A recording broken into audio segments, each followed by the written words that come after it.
ยินดีต้อนรับเข้าสู่หลอนไดอารี่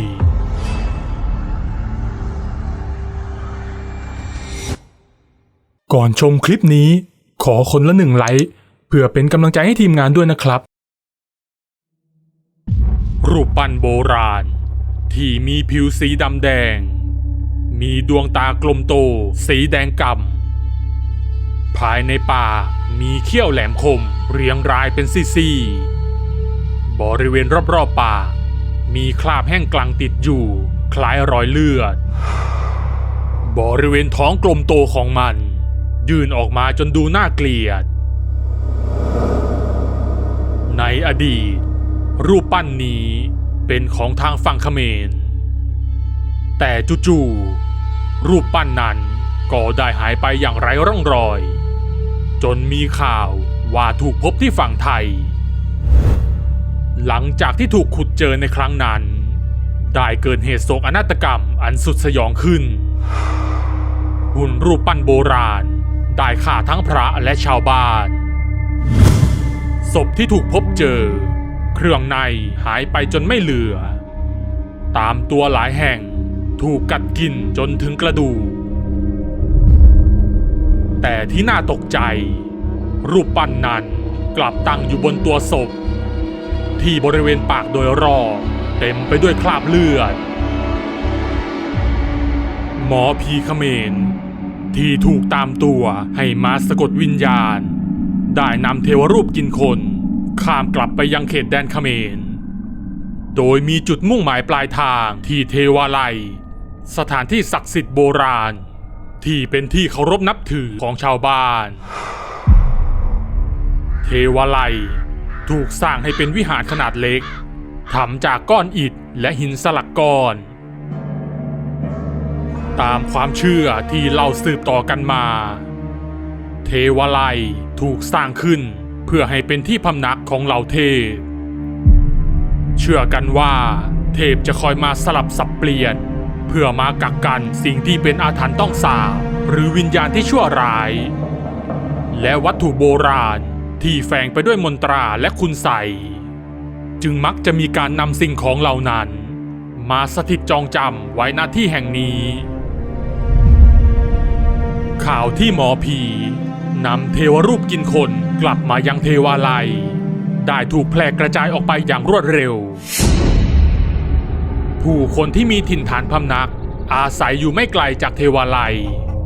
ต่างวิพากษ์วิจารณ์กันไปในทางที่ไม่สู้ดีนักต่างคนต่างรู้สึกหวาดผวากลัวว่าเหตุการณ์สยองขวัญจะกลับมาซ้ำรอยอีกครั้งสาเลกับโบเรสองเพื่อนสนิทพวกเขามีบ้านอยู่ไม่ไกลจากเทวาลัยนักทั้งคู่ต่างก็ไม่พอใจกับเรื่องนี้เป็นอย่างมากข้าไม่เข้าใจเลยว่าไอ้หมอผีมันจะเอาเทวรูปนั่นกลับมาทำไมนั่นน่ะสิหลายปีก่อนมันก็ฆ่าคนตายไป6 คนดีที่ท่านพ่อใหญ่ออกเงินจ้างให้หมอผีเอาเทวรูปนั่นไปทิ้งไม่งั้นคงได้มีคนตายเพิ่มอีกแน่ไอ้โบเรคืนนี้เองไปกับข้าเอาเทวรูปผีร้ายนั้นไปทิ้งกันข้ามั่นใจว่าเทวาลัยนั่นกักกันวิญญาณชั่วร้ายของมันไม่ได้หรอกข้าก็คิดเหมือนเองนั่นแหละ2 ครั้งแล้วที่รูปปั้นถูกเอามาไว้ที่นี่ข้าก็เห็นมันหนีออกไปกินคนได้ทุกทีเมื่อตะวันค่อยๆลับขอบฟ้าความมืดสลัวของค่ำคืนก็ได้เริ่มต้นขึ้นชายชะกัน2 คนได้พากันมายืนอยู่ที่หน้าเทวาลัยในมือของทั้งคู่มียันสะกดวิญญาณผืนสีแดงอยู่ในมือคนละผืนยันนี้หมอผีได้ให้ไว้กับชาวบ้านระแวกนี้เพื่อเอาไว้ป้องกันอันตรายจากเทวรูปกินคนแสงไฟสว่างเป็นลำทอดยาวออกมาจากกระบอกไฟฉายตอนนี้ได้สาดส่องไปทั่วเทวาลัยสถานเพื่อตรวจดูสิ่งผิดปกติก่อนจะต้องพากันเข้าไปพร้อมไหมไอโบเรทั้งคู่มีจิตใจที่มุ่งมั่น แม้จะรู้ดีว่านี่เป็นความเสี่ยงที่ถึงแก่ชีวิตแต่เมื่อย้อนนึกกลับไปในคืนที่เกิดเหตุโศกนาฏกรรมทีไรความเศร้าโศกจากการสูญเสียก็บังเกิดขึ้นมาทุกที2 ใน 6คนที่ตายไปในครั้งนั้นมีคนในครอบครัวของพวกเขารวมอยู่ในนั้นด้วยนี่จึงเป็นสาเหตุที่พวกเขาต้องทำอะไรสักอย่างลุยกันเลยเพื่อนโบเรตะโกนบอกให้เพื่อนรู้ว่าเขานั้นพร้อมแล้วทั้งคู่เปิดประตูไม้ขนาดใหญ่ออกก่อนจะค่อยๆเดินเข้าไปด้านในวิหารเบื้องหน้ามีสิ่งของอาถรรพ์ต้องสาปมากมายหลายชนิดวางเรียงรายกันเป็นชั้นๆส่วนตรงพื้นข้างผนังมีเทวรูปหลายขนาดและหุ่นไม้แกะสลักรูปร่างแปลกๆตั้งอยู่เรียงรายมากมายตรงสุดโถงด้านในมีรูปปั้นโบราณผิวสีดำแดงตากลมโตแดงก่ำภายในปากมีเขี้ยวแหลมคมเรียงรายเป็นซี่ๆและที่สำคัญบริเวณปากยังคงมีคราบเลือดติดอยู่มันคือเทวรูปกินคนไม่ผิดแน่ทั้งสองไม่รอช้าต่างช่วยกันนำรูปปั้นโบราณใส่ถุงผ้าที่เตรียมมาก่อนจะมัดปากถุงด้วยเชือกสายสิญจน์แล้วรีบนำออกมาทันทีโบเรอาสาเป็นคนสะพายถุงผ้าแล้วเดินตามหลังซาเลมาติดๆพวกเขาเดินออกมาจนพ้นกำแพงเทวาลัยแต่เมื่อพวกเขาออกเดินไปได้เพียงไม่นานจู่ๆเสียงฟ้าก็ได้คำรามกึกก้องก่อนที่ฟ้าจะผ่าเปรี้ยงลงมาจากกิ่งไม้ที่อยู่เบื้องหน้าจนหักร่วงลงมาสู่พื้นพลันก็เกิดลมกันโชกแรง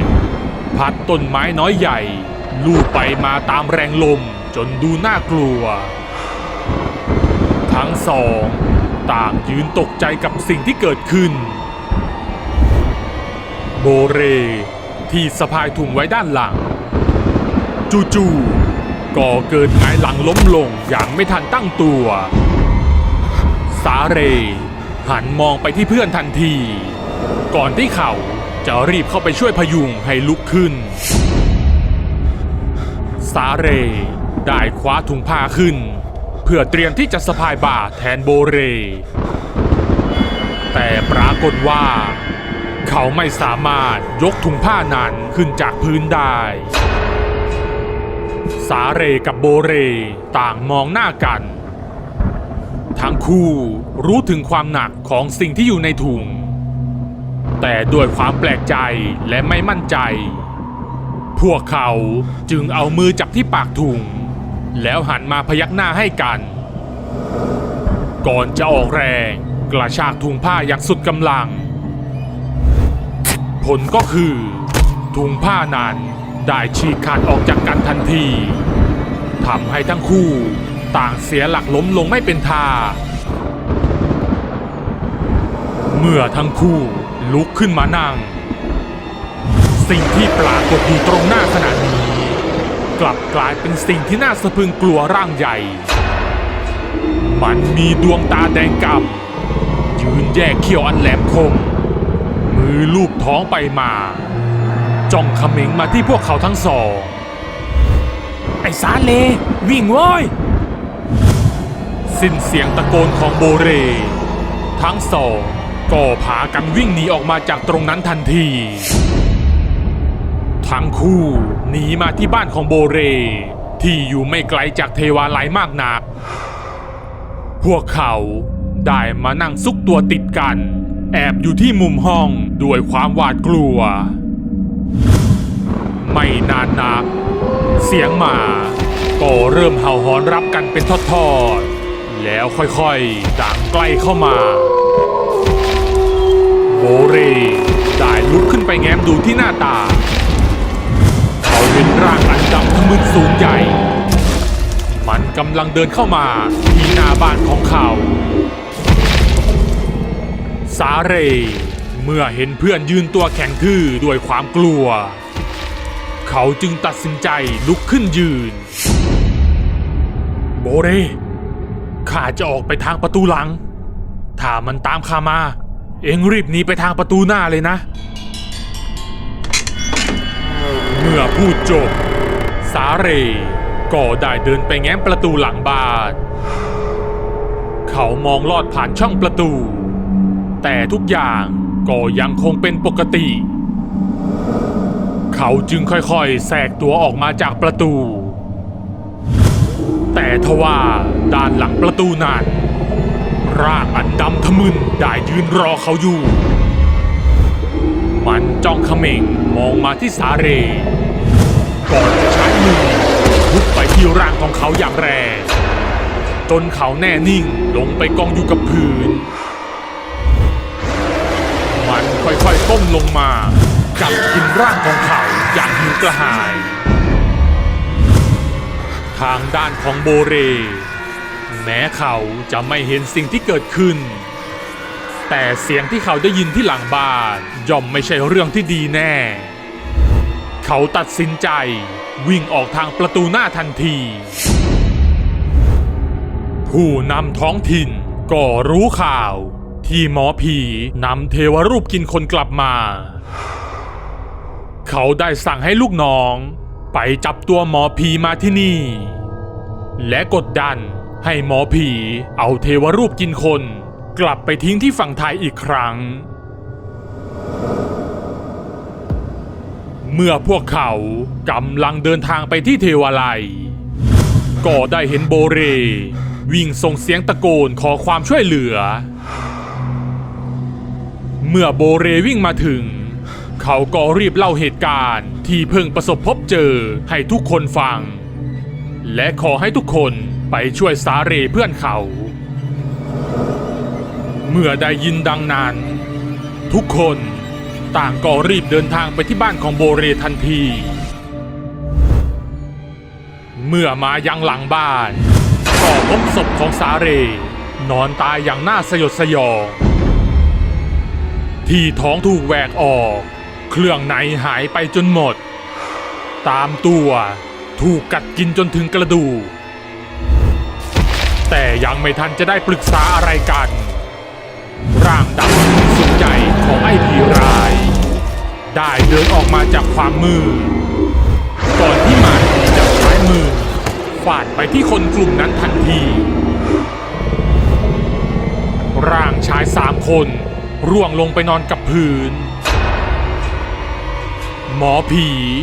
รีบยกมือขึ้นประนมแล้วท่องคาถาอาคมก่อนที่ผีร้ายจะแผดเสียงร้องด้วยความเจ็บปวดและมันก็ได้กลับกลายมาเป็นรูปปั้นโบราณดาวเดิมโบเรยืนตะลึงตัวสั่นกับสิ่งที่ได้เห็นเขาโชคดีที่ไม่ได้เป็นอะไรเหลือเพียงเขากับท่านผู้นำและหมอผีส่วนคนที่เหลือได้ลงไปนอนอยู่กับพื้นร่างกายบิดเบี้ยวผิดรูปนอนตายอย่างน่าสยดสยองข้าขอสั่งเองอีกครั้งไอ้หมอผีให้เองเอาเทวรูปนี่กลับไปทิ้งที่ฝั่งไทยถ้าครั้งนี้เองเอามันกลับมาอีกข้าเอาเองตายแน่ผู้นำท้องถิ่นตะเบงเสียงออกมาด้วยความโกรธเขาหมดเงินไปไม่น้อยกับการจ้างหมอผีในครั้งก่อนส่วนหมอผีเองเขาตั้งใจจะเอาเทวรูปมาไว้ที่เทวาลัยแค่2 วันเพราะคิดว่าเทวาลัยจะกักกันสิ่งชั่วร้ายได้ก่อนที่เขาจะนำมันไปขายให้คนเล่นของที่มีการสั่งซื้อเอาไว้อีกทีแต่ทว่ากลับมีชาวบ้านมาพบเจอเข้าเสียก่อนขอโทษครับนายข้าจะเอาไปทิ้งให้ไกลตามคำสั่งเดี๋ยวนี้แหละสิ้นคำพูดหมอผีก็ได้อุ้มเทวรูปกินคนแล้วเดินจากไปในความมืดทันทีกลางดึกสงัดที่ฝั่งชายแดนไทยหมอผีเขมร ได้อุ้มเทวรูปเดินลัดเลาะมาจู่ๆเสียงท้องฟ้าก็ได้คำรามลั่นหมอผีได้หน้าขมำล้มคว่ำอย่างไม่ทันตั้งตัวเพราะอยู่ๆเทวรูปกินคนที่เขาอุ้มมาเกิดมีน้ำหนักมากขึ้นอย่างกระทันหันยังไม่ทันที่หมอผีจะได้ลุกขึ้นเขาก็เหลือบไปเห็นร่างอันใหญ่โตมันยืนจ้องมองมาที่เขาก่อนที่มันจะเอามือทิ่มพรวดเข้าไปที่เขาทันทีเอ็งใช่ไหมที่บังอาจมาสะกดวิญญาณข้าไอ้ผีร้ายนั่งยองๆก่อนจะพลิกตัวหมอผีให้นอนหงายแล้วควักเครื่องในออกมากินทันทีก็จบไปแล้วนะครับกับเรื่องเทวรูปกินคนสองหวังว่าจะชอบกันนะครับใครที่มีเรื่องราวที่น่าสนใจที่อยากให้ทีมงานนำมาทำเป็นแอนิเมชันก็สามารถส่งเข้ามาที่แฟนเพจหลอนไดอารี่ได้เลยนะครับถ้าชอบคลิปนี้ก็อย่าลืมกดถูกใจและกดติดตามหลอนไดอารี่ทั้งช่องทาง Facebook และ YouTube เพื่อจะได้ไม่พลาดคลิปใหม่ๆอีกมากมายและเป็นกำลังใจให้ทีมงานทำคลิปต่อๆไปด้วยนะครับขอบคุณทุกท่านที่เข้ามารับชมครับ